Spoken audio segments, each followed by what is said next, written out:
paying us back, Steve. Don't know my thoughts are on this here. Give us an opportunity to exercise our ability and our autonomy. Let me give you a perfect example.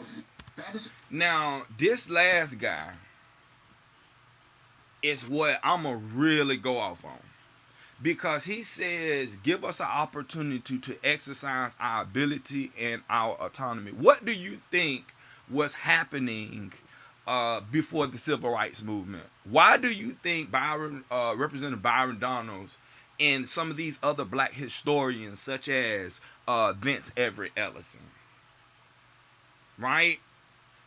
Why do you think they talk about how destructive the Civil Rights Movement was, forcing segregation?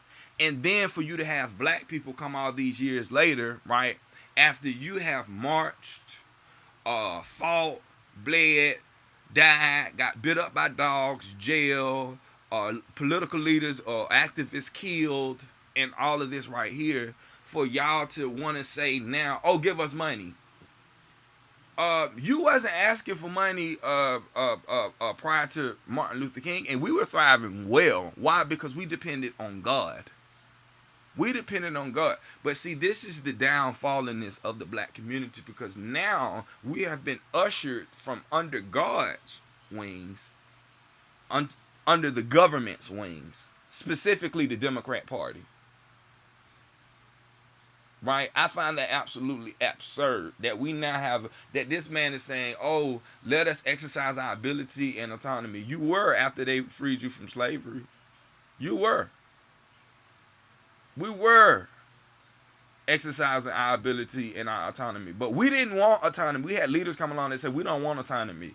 We want to fall up under y'all code, and we want to be involved in y'all stuff. And then, I mean, how does this look? America is a household, right? So just imagine black people were on the outside of the house knocking to get in, right?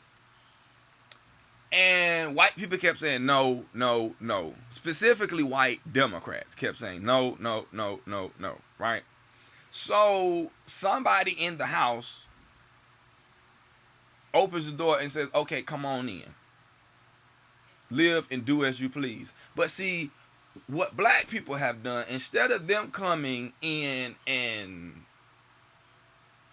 learning the morals of the house, the ethics of the house, the system of the house, black people have now forgotten that they were getting the dog let out on them and sprayed outside the door all while they was knocking at the door. That now once they've gotten in the house, now they want to start rearranging furniture, putting artwork on the wall, changing the locks,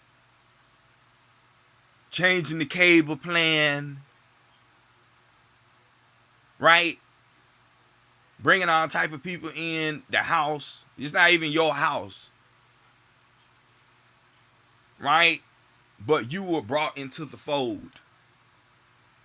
Now, I know I'm going to piss a lot of people off by saying that, especially my black counterparts, but I don't care. That's just the reality of the situation. What does it look like you banging on somebody's door, begging to come in their house, and then when they finally do let you in their house, you try to take over? That's what black people are doing.